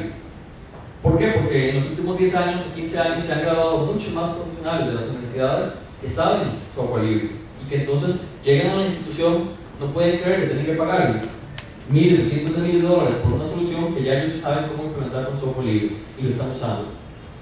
Sin embargo, ese es un escenario. El otro escenario, que es muy usual, es que yo no tenga los expertos, sobre todo si mi negocio no es tecnología, soy un banco, mi negocio es vender crédito, hacer créditos y hacer tarjetas de crédito. No necesariamente mi negocio es tener los mejores expertos en software libre dentro de mi entidad. Entonces recurro a proveedores expertos que se hacen expertos en esa tecnología y me brindan los servicios de soporte, mantenimiento, me brindan los contratos de garantía, se hacen responsables de todo eso. Y eso es lo que está teniendo ahora en el país, la parte empresarial, empresas que están dedicándose a hacer ese tipo de soporte. Dicho sea de paso, si ustedes hacen un estudio de mercado para usar software libre y no encuentran un solo proveedor que les pueda dar soporte a esa herramienta o encuentran solo uno, mejor no necesariamente se animen a usar software libre. El mercado todavía está inmaduro, a no ser que ustedes quieran tomar el riesgo porque es demasiada la ventaja que les da el uso de esas herramientas de software libre. Es un asunto de también sincronizarse con el mercado. Pero bueno, hace 15 años había 2 empresas en el país que con software libre. Hace 2 habíamos 35. 2 años después, no sé cuántas. Es un mercado que está en auge. Y bueno, por eso estamos aquí, porque estamos tratando de dar, ponerlos en conocimiento de una alternativa de implementar SUEC 1409 como herramienta de software libre. Hagamos el clic, hagamos la asociación entre SUEC 1409 y software libre. Se puede implementar COVID y se puede implementar ITIL, que al final de cuentas son lo que está requiriendo la normativa SUEC 1409 con software libre. Entremos en detalles puntuales y ahorita el compañero Horacio creo que hasta dijo nombres de procesos de COVID. COVID son 34 procesos, sí, ese fue COVID. De esos 34 procesos, la mayoría de entidades, sobre todo las más grandes, tienen que obligatoriamente implementar los 34. Algunas pueden quedarse en solo 17 o lo más probable es que estén ahí en medio entre 17 y 34. No es que el software libre mágicamente me resuelve COVID. Yo instalo software libre y tengo cumplido SUEC 1409. Eso es falso para cualquier herramienta, libre o no libre. No hay una solución mágica para COVID ni tampoco hay una solución mágica para ITIL. Ningún proveedor o algún proveedor que le tenga que decir yo le cumplo COVID, ese proveedor está mintiendo, porque es muy grande. Implementar COVID es muy grande y la mayoría de trabajos además está dentro de la organización. Lo que hay son herramientas que pueden atender aspectos puntuales de los procesos de COVID o de ITIL. Entonces yo les traje para compartir casos concretos de procesos de COVID y algunas herramientas que pueden cumplir a cabalidad y para fines de auditoría y más allá de la auditoría lo que COVID establece. Por ejemplo, el proceso AI6 que tiene que ver con gestión de cambios. Tal vez no quiero entrar muy en detalle porque no necesariamente todos están en el día a día, están en COVID, pero bueno, estos son procesos, la gestión de cambios, por ejemplo, tiene que ver con el día a día, de cómo los ingenieros tocan los sistemas que están operando. Bueno, hay un proceso muy estructurado de cómo yo tengo derecho a tocar algo, ya sea porque tengo que resolver un problema o ya sea porque estoy sacando un nuevo proyecto, un nuevo paquete, un nuevo servicio y eso requiere que yo toque los sistemas. Esos procesos ocurren de forma diaria por miles a veces. Tal vez yo tengo 1000 cambios al día, pequeños, 10 cambios por semana medianos y un cambio mensual grandísimo. Y todos esos van por un proceso muy formal. Con ese volumen de cambios no hay manera de llevarlos en hojas de papel ni tampoco en una hojita de Excel. Hay sistemas especializados para hacer esa gestión. Bueno, hay estas 2 herramientas que les menciono ahí, Nagios y OTRS, están enfocados en poder ayudarles a cumplir esa gestión de cambios, que es exactamente lo que pide el proceso AI6 de COVID. Lo mismo, repasando los demás, gestión de niveles de servicio, tiene que ver con si los proveedores están cumpliendo o no los contratos, si ellos me pudieron cumplir de que el sistema debe estar caído no más de una hora nunca. O al interno, de que el departamento de TI me asegura que cuando yo pido una nueva cuenta de correo, en media hora la tengo habilitada. Ese montón de cosas que pasan en el día a día en la organización también está regulado por el proceso de COVID, por uno de los procesos de COVID. y también se les puede llevar gestión con estas dos herramientas de software libre. Gestión de desempeño y capacidad, lo que debería decir ahí. ¿Qué tanto está creciendo mi volumen de clientes para que yo tenga que requerir ampliar el tamaño de mis procesos, de mi infraestructura? Eso requiere un montón de gestión, porque yo tengo que hacer proyecciones a futuro. Bueno, todas esas proyecciones a futuro las puedo hacer con esta herramienta de monitoreo, que me da herramientas para poder proyectar. Que si tenía hoy 1000 clientes que me consumían 10 servidores de almacenamiento, para poder atender 2000 clientes voy a tener que duplicar o triplicar mi cantidad de espacio de disco. Esta herramienta me permite llevar esa gestión.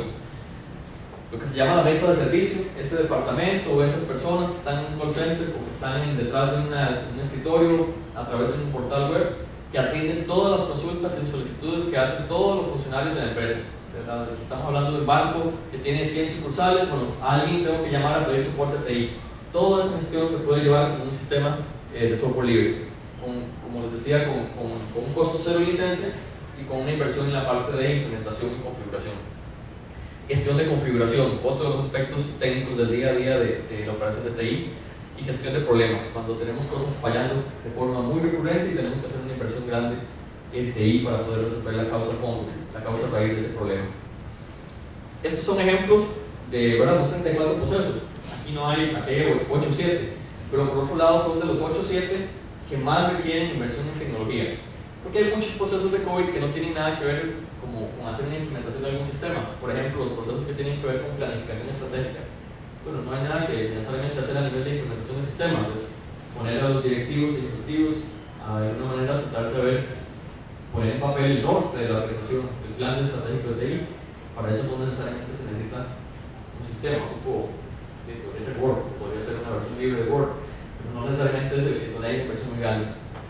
En estas que estoy mencionando aquí es donde hay inversiones de millones de dólares, millones, comprando software de IBM, de HP, de SEAT, y esos millones de dólares son lo que ha hecho que bancos locales, privados y públicos hayan puesto atención a la alternativa al software libre.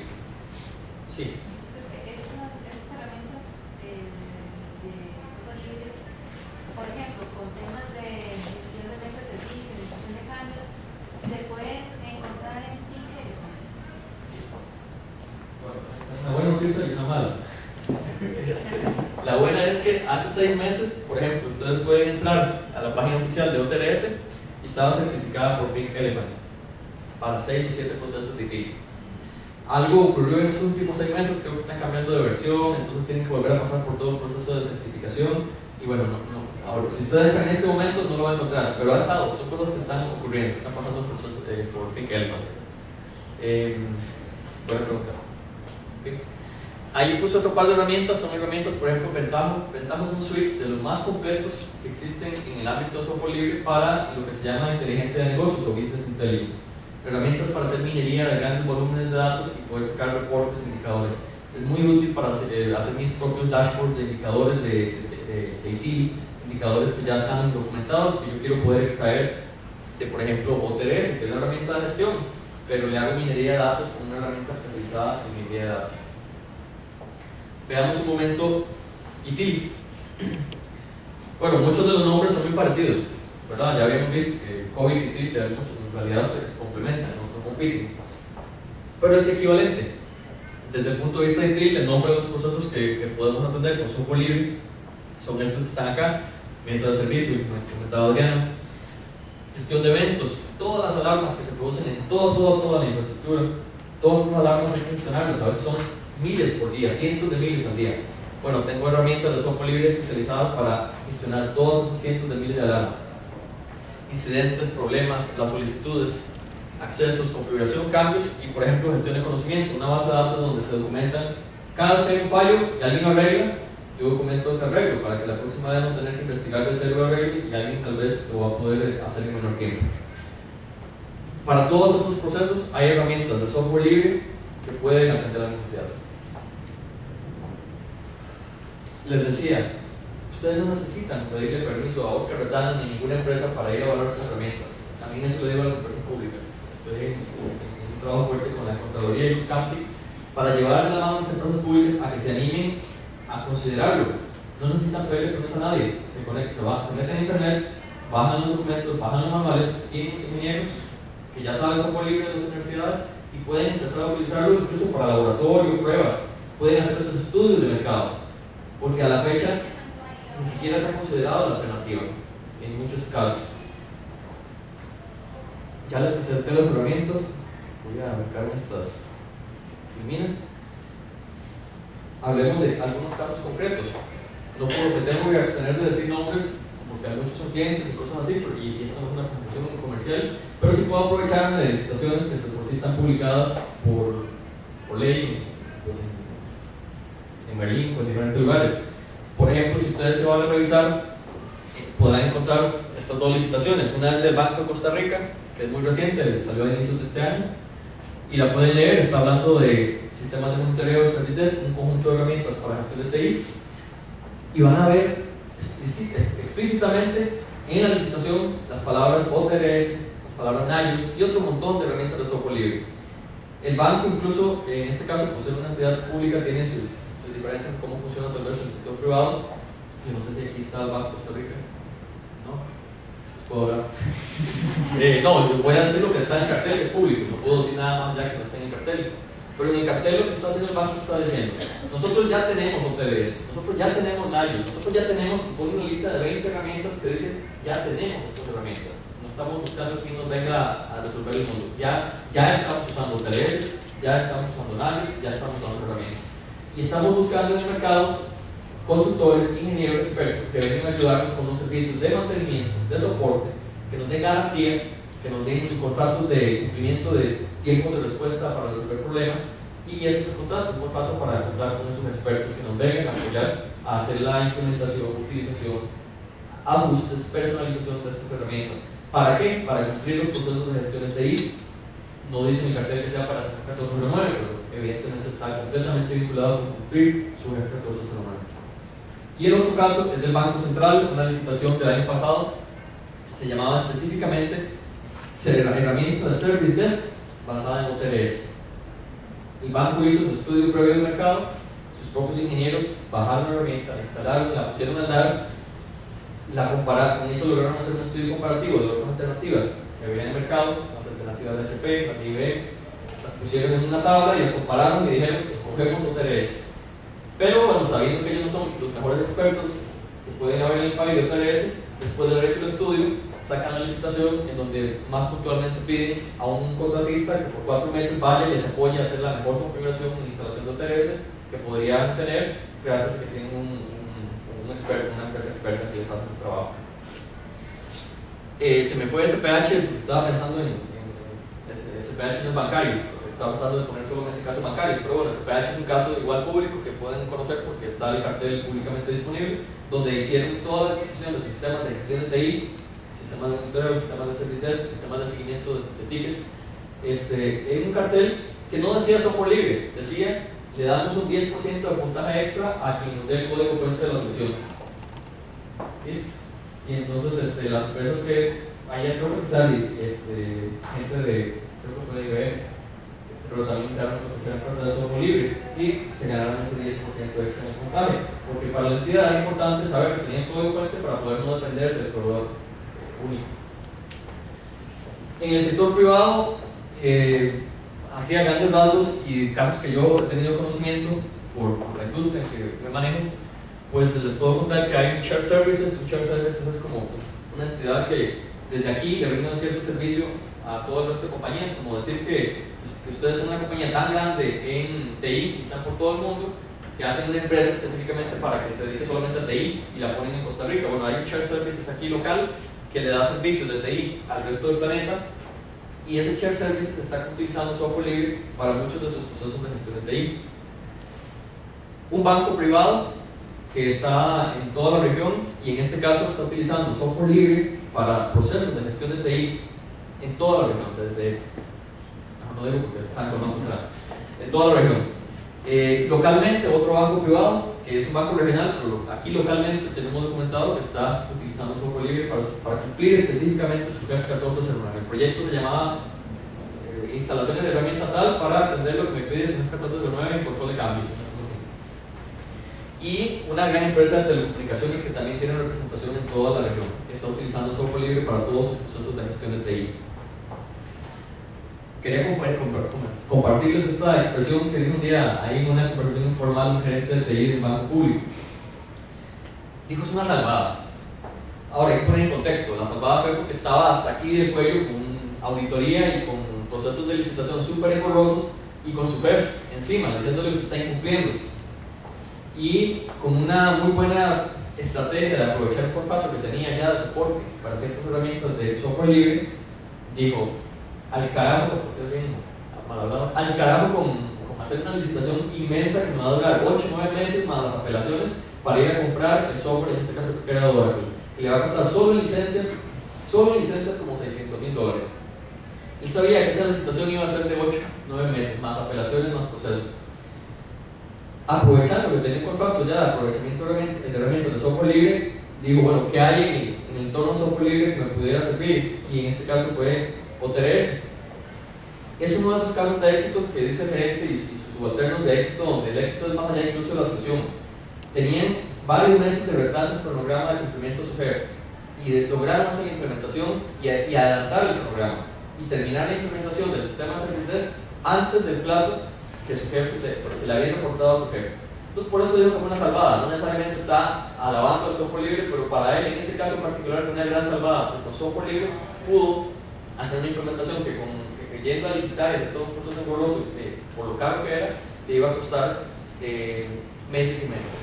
En términos de dinero, no se sabe exactamente cuánto se ahorraron porque nunca ocurrió otro proceso, pero sabemos que en términos de licencias, creo que inicialmente iba a costar como $600,000 solamente el rubro de licencias, y ellos lograron implementar en 8 meses el sistema con gastos cero en licencias y con una inversión en expertos de $250,000. Entonces, solamente en el rubro de licencias el otro costaba 600 y aquí la implementación costó 250.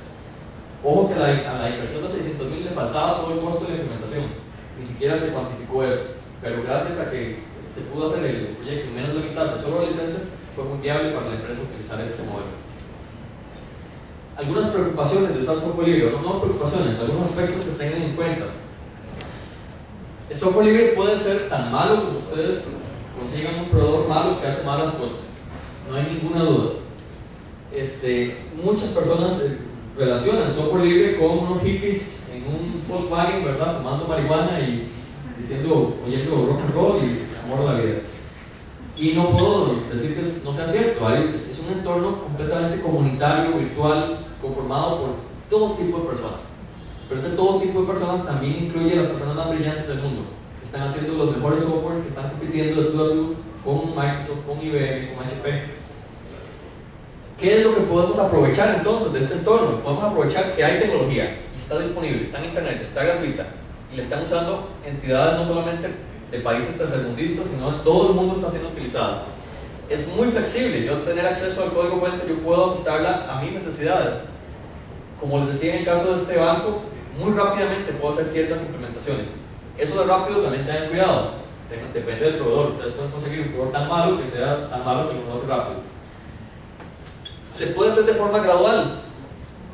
Cuando ustedes compran HP o IBM, ustedes tienen que comprar la caja, y la caja ya trae 100 funcionalidades, ustedes solo ocupaban 5, pero con software libre no importa, porque ustedes pueden empezar utilizando esas 5 y no tuvieron que pagarle a nadie más o menos por tener más o menos funcionalidades. Y en general es gratuito. ¿Qué hay que agregarle al software libre para que funcione, para que sea útil a nivel empresarial? Hay que agregarle buenos procesos de ingeniería, de gestión de control, soporte, empresas que localmente, o quizá local no, algunas empresas se animan a contratar expertos de afuera, que le den soporte a esas adquisiciones de software libre. Y otro aspecto de mucho cuidado a la hora de hacer implementación con software libre. Yo he insistido mucho en que una de las ventajas más importantes del software libre es el acceso al código fuente, y esa flexibilidad que me da tener el acceso al código y yo poder moldear y malear el software a la medida como yo quiera. Ese es un poder tan grande que, como cualquier otro poder, tiene que ejercerse con mucha responsabilidad, porque se puede volver mi peor enemigo. ¿Okay? Lo que yo trato de exponer en este cuadro es, primero, el caso utópico de que yo tengo mis necesidades, digamos, UF 1409, y tengo un software libre que al 100% me satisface todas mis necesidades. Eso es utópico, porque eso les decía, eso no existe. Probablemente siempre tengo que ver cómo me ajusto a la herramienta, cómo voy a ajustar la herramienta a mí. Pero ese caso utópico es el caso de referencia de lo que uno quisiera. Uno quisiera que en la mayoría de lo posible la herramienta se adapte a mis necesidades, no lo contrario, como que yo me tenga que adaptar a la herramienta. Pero ese caso no existe. Lo usual es que uno trate de aprovechar software libre solamente en aquellos casos en donde yo puedo tener un 80, 90, tal vez un 70% de la solución. ¿Qué quiero decir con eso? Si yo tengo 100 necesidades bien documentadas y tengo un software libre que me puede cumplir 70, estoy en un margen de maniobra donde digo esa solución me puede ser útil. Porque ese otro 30% que no me atiende me va a costar dinero, porque voy a tener que personalizar, voy a tener que cambiar, voy a tener que adaptar, y eso puede ser muy caro. ¿Okay? No porque sea software libre. Esto pasa exactamente igual en el software no libre. El desarrollo de software es muy caro. Por eso es que ustedes, cuando hacen licitaciones para comprar tecnología, por ejemplo, de ofimática, ustedes no hacen una licitación para que alguien les desarrolle Office. Ustedes compran Office. Porque el desarrollo de software es muy caro. ¿Dónde es que hacen los bancos de desarrollo de software? En el core bancario.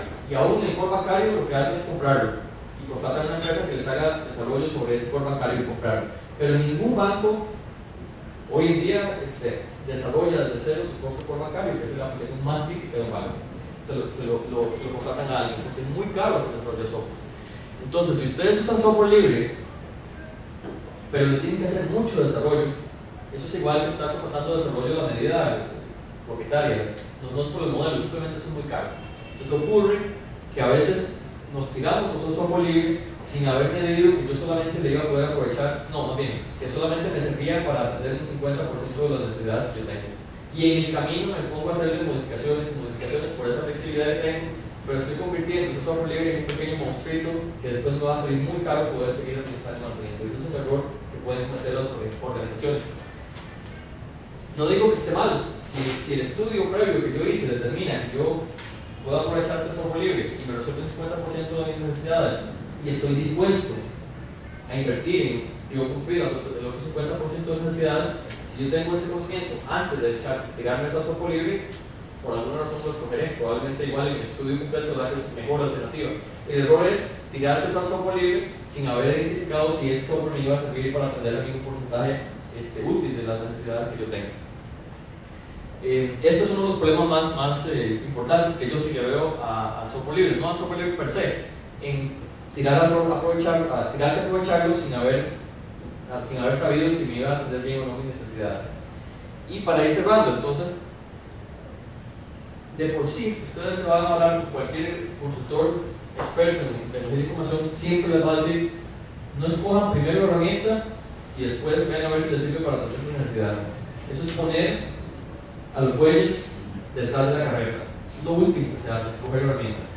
Yo tampoco los estoy tratando de convencer aquí en esta presentación de que de aquí salgan corriendo a usar software libre. Lo que les va a decir cualquier buen consultor de tecnología es, primero, sepan qué es lo que ustedes necesitan. Hagan sus estudios primero internos, qué es lo que yo necesito. Y luego, estudien el mercado para ver cuál es la mejor herramienta que se adapta mucho mejor a cumplir esas necesidades, sea software libre o no libre. Lo incorrecto es lo que pasa mucho, que es que yo compro la herramienta y después veo a ver cómo hago para atender necesidades. Y eso causa lo que les conté al inicio de la presentación. Cientos de miles de dólares o hasta millones de dólares comprados en licencias de software que están guardadas. Porque yo primero compré la herramienta, llegó la ciudad que me dijo implementa Service Desk. Yo ya nada más me fui y busqué la herramienta Service Desk más Ferrari del mercado, la que está comprando todo el mundo, la compré y me traje la licencia. Y le digo a mis ingenieros, ahí está la herramienta de IBM, la HP de OCA, me costó $1 millón en licencias, tomen, implementen eso. Eso pasa, eso es cómico, pero así hace adquisición de tecnologías, no solamente en el sector público, que a veces uno tiene que darle que es un poco más complejo, pasa en el sector privado también, pasa en bancos privados que tienen ese mismo problema. La solución es al contrario. Yo primero veo mis necesidades, cuáles son las prioritarias, y después veo a ver cuál es la alternativa que más se adapta. Y en ese escenario muchas veces van a poder encontrar que con software libre pueden tener una alternativa más económica, más rápida de implementar, y donde ustedes son más dueños de la solución, más aptos a poder modificarla o ajustarla a sus necesidades. Bueno, esta era mi presentación. Ahora se viene un espacio que quiero ver si pueden aprovechar o quieren aprovechar para discutir, debatir, pero también atender cualquier consulta que tengan.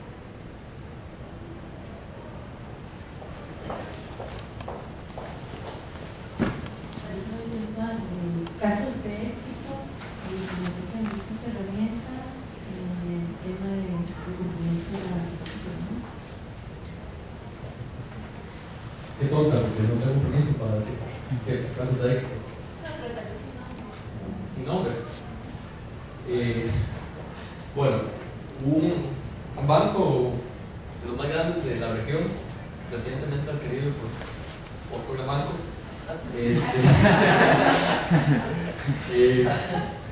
utiliza todas las herramientas que les mostré ahí desde hace 7 u 8 años y lo venía usando antes del SUNEF 1409. Hay entidades que no necesariamente van al ritmo de la auditoría, van mucho más allá de la auditoría o si están antes de la auditoría. Y es una de estas entidades que funciona más o menos así. Cuando llegó la auditoría, pues tuvieron que meter COVID, no es nada fácil, igual tiene mucho trabajo, pero no cambiaron de norte. Lo que hicieron fue ahondar más en el aprovechamiento de estas herramientas que estaban ahí para implementar SUNEF 1409. Ahora, SUNEF 1409 no aplica en El Salvador, en Panamá, en Honduras. Ahí se aplica en general otro tipo de normativa, pero por lo menos todo el sector de Occidente, Estados Unidos, Centroamérica, está tendiendo a que la gestión de TI se hace cumpliendo COVID y ITIL de la mano. Entonces ha sido muy natural que puedan aprovechar estas mismas soluciones en el resto de la región. De datos públicos ya los invito a que lean el cartel del BCR y ahí se enteran en detalle de qué es lo que están adquiriendo. Y otros bancos privados también están utilizando estas tecnologías. Cooperativas también, entidades financieras pequeñas han logrado aprovechar estas herramientas para cumplir su jefe. A través de un comentario, mucha de la problemática que hemos tenido las entidades financieras con la normativa 1409 ha sido que recién después de la evaluación y la primera auditoría que tuvimos, se debieron definir planes de acción para cumplir con todo lo que la auditoría había analizado y evidenciado, y eso generó alguna especie de estrés a las entidades en donde en cierto tiempo tenían que implementar ciertos detalles. Usando una palabra que tal vez no podría aplicar, aventurarse a usar software libre ante esa presión de tiempo de implementación es lo que tal vez no ha propiciado el uso, digamos, generalizado a nivel de las entidades financieras de acá de poder utilizar esa opción. Sin embargo, nosotros en el caso del BAMBI sí hicimos un pequeño ejercicio con la parte de Service Desk y digamos con OTRS y otra herramienta que anda en el mercado, y efectivamente vimos, la parte de soporte pues andaba bien por ahí. El detalle se veía en esa premura de implementación, más la integración de otros procesos asociados a la gestión, que no era tan fácil tomar eso y poder integrar todo lo que se requería para que, en el caso nuestro, cumplir con la nota, digamos, de mentiras que nos pasaron por ahí a nivel de la calificación que, digamos, el borrador nos dio la SUNEF. Pero efectivamente esos son aspectos que han afectado, y pues la parte de integración de todo lo que requiere la parte de gestión de TI para cumplir, no todas las herramientas lo tienen de manera integrada. O sea, usted puede conseguir unas en un lado, otras en otra y otras en otra. Integrar todo eso para cumplir realmente a veces es complicado, y no hay peor cosa que tener un monstruo de 3 cabezas, ¿verdad? Cuando tenés 2 o 3 proveedores para una misma necesidad, el asunto se complica.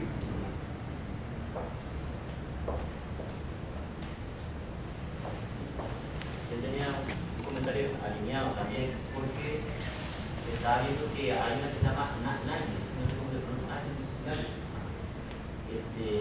que por ejemplo sirve para desempeño y capacidad, pero OTRS no abarca eso.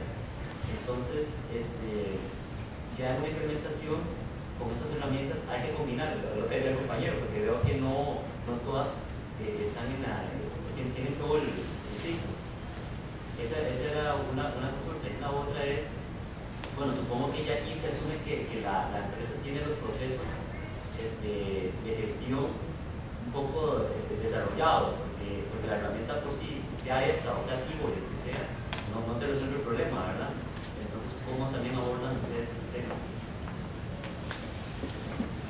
Ambos comentarios son correctos.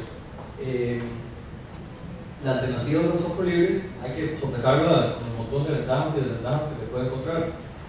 Si ustedes compran Tivoli, pues están comprando el Ferrari último modelo full extra versión deluxe, ¿verdad? Que tiene todo. No, mentira, no tiene todo, pero digamos que es lo más cercano a tener todo. Pero ¿cuánto vale un Ferrari? Y yo no necesito tal vez un Ferrari para registrar de ahí. Yo puedo ir como un Hyundai a trabajar. Esa es la razón por la que entidades están considerando la alternativa del software libre. Además de otras ventajas que tienen que no necesariamente se pueden monetizar, como la parte de interoperabilidad, la parte de no depender de proveedores, cosas así. Entonces, al considerar el software libre, evidentemente va a pasar que no tengo la alternativa Ferrari en este momento del mercado. Hay que ver el mercado cómo va evolucionando. Hay industrias que han sido completamente desplazadas por el software libre. Los servidores web, por decir un ejemplo. Eso es una industria que desde hace 10, 15 años murió, todo lo que son alternativas propietarias o están en muy poco uso, y ahora el 80% de los servidores web del planeta corren sobre software libre. Y ahí la tendencia de la industria más bien está hacia ese lado. Entonces podría ser que ocurra que eventualmente tenemos suites de extensiones de TI integrados de ese volumen. Pero en este momento, si uno se tira por la zona, por ese software libre, va a tener que buscar un proveedor que de forma más transparente le dé la solución completa integrada, que es una alternativa, que es una forma que ocurre, ¿verdad? Donde el proveedor le instala a usted el suite de herramientas que conforman la solución completa, y usted recibe un servicio, digamos, un sistema integrado donde usted lo utiliza, y no es visible para uno como entidad bancaria que ahí hay detrás corriendo 3 o 4 diferentes herramientas que están funcionando de forma integrada. Y ese colocho se lo dejamos a ese proveedor que se especializó en lograr esa integración. Ese es el modelo. Sin ánimo de que esto no sea una presentación comercial, pues a eso nos dedicamos a las empresas que nos hemos enfocado a software libre, implementar software 409, agarrar todo un montón de herramientas, tener expertos que las dominan todas y ver cómo le presentamos una plataforma integrada y única a la entidad bancaria, sin que esté necesariamente la entidad consciente de que estoy teniendo 4 o 5 diferentes herramientas ahí funcionando de forma integrada. Y entonces ese es el negocio que estamos tratando de ser más rentables vendiendo este tipo de solución integrada, a que no vayan a comprar software de Oracle, de IBM, de HP. Y estamos compitiendo, tú, ¿verdad? Y habrá casos donde la alternativa es comprar un software propietario y descansa mejor. ¿Por qué? Porque ya tenían comprado casi el 80% de las licencias por ejemplo, pasa mucho con Tivoli, es un caso triste para los que estamos en este negocio. IBM pues es una gran compañía, está muy posicionada en bancos grandes. Entonces a veces para implementar, digamos, un Tivoli, lo que nos falta es un 30% de otras licencias ahí propietarias, y con eso ya tengo un suite de Tivoli que se me integra al resto de soluciones IBM que yo tengo. Una desventaja para IBM, punto a favor. Por otro lado, son inversiones muy caras y están casados con IBM y les cuesta moverse de ahí. Ahora, no quiere decir, por ejemplo, pasa mucho en este banco muy grande que les comenté. Ellos no es que votaron Tivoli o apagaron hoy y empezaron a usar software libre. Para nada, Tivoli sigue funcionando ahí y sigue haciendo un montón de cosas. Han aprovechado software libre de forma inteligente en los puntos donde dejé machine para aprovechar software libre. O aquí en este momento me sale más barato. O me toca renovar licencias. Y en ese proceso de renovar licencias, le preguntan a su proveedor, ¿realmente software libre? ¿Podríamos hacer esto y esto con software libre? No, pero no hay licencias. Sí, se van haciendo el estudio, lo implementan y no renuevan licencias. Es un proceso inteligente, no es tampoco blanco y negro. No hay ningún caso donde yo apague mis herramientas de gestión de leyes propietarias y al año estoy usando 100% software libre. No conozco ni un solo caso ni cercano a eso. Si acaso, digamos, en un escenario muy optimista, 50% y 50% de herramientas de gestión tradicionales y 50% de herramientas de gestión libres. Hay casos muy extremos, si nos fuéramos a otras latitudes. En Argentina y en Brasil, ustedes pueden encontrar bancos grandes, de cientos de sucursales, que no solamente tienen herramientas de gestión de TI basadas en software libre. El 100% de la operación de tecnología del banco está basada en software libre. Pero estos son casos muy extremos y muy lindos para nosotros de este sector de analizar, porque son bancos enteros corriendo 100% incluso su core bancario sobre bases de datos y sistemas basados en software libre. Pero estamos hablando de que Argentina y Brasil tienen años luz adelante de nosotros en aprovechamiento de software libre, sobre todo Brasil. Brasil tiene muy nacionalista, es un mercado no muy cerrado, es un mercado donde hay mucho nacionalismo de no utilizar productos extranjeros, ser autosuficientes, además son suficientemente grandes como para ser autosuficientes y tener grandes empresas de tecnología que les pueden abastecer de forma autónoma. Pero en Brasil podemos encontrar bancos completos corriendo 100% sobre software libre. No estoy diciendo que aquí pueda fácilmente ocurrir, pero hay contextos donde se llega a ese 100%. Y no solamente en el ámbito de gestión, core bancario y todo por software libre.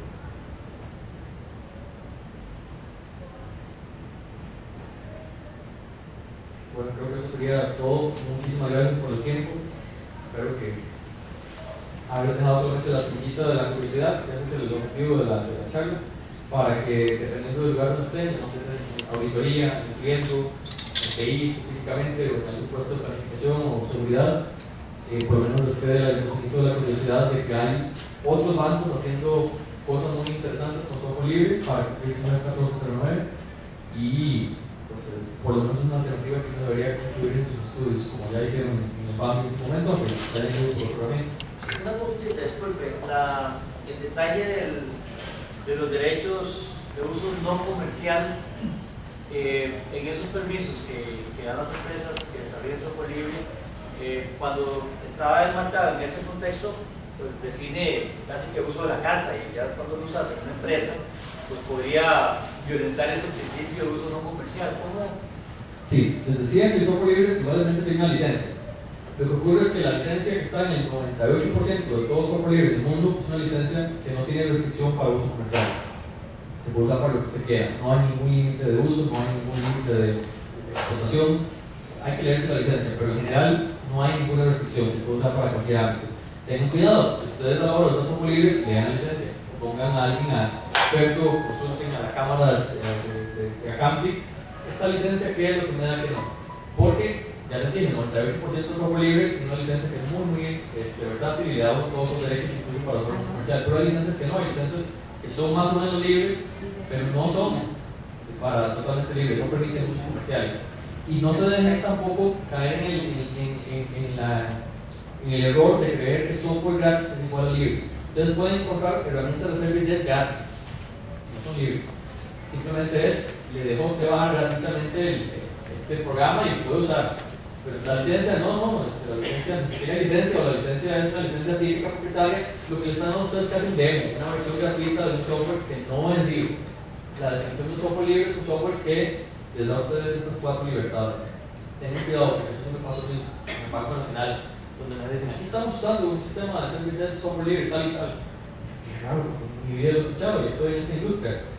Y me anoto el nombre, me voy a buscarlo, y no, esto no es software libre. Ustedes están más bien casándose su operación de TI, de services, con un software gratuito que no tiene ningún soporte, ninguna garantía, y que además nadie le puede dar soporte porque no es libre. O sea, usted no puede conseguir un proveedor de Costa Rica que le dé soporte a su herramienta, porque eso no es libre. Tengan cuidado, no es que el software gratis que se descarga en internet es software libre, son cosas completamente diferentes. La libertad se refiere a una licencia que me da mi conjunto de derechos, puede ser o no gratis. Software gratis, quién sabe que tiene la licencia les va a decir a ustedes si es software libre o no libre. Y ese punto sí podría intentar con lo que establece la 14, claro, que no haya soporte. Exacto, ustedes simplemente bajan una herramienta gratis, no hay soporte y además ni siquiera libre, nadie le puede contratar soporte, están violando, si son del sector público, están violando la normativa de Contraloría y el ejemplo antes COVID, ¿verdad? En un tipo de aspectos. Tengan cuidado, no significa, tal vez el software gratis, porque ya es gratis es diferente, son cosas diferentes. Bueno, muchísimas gracias.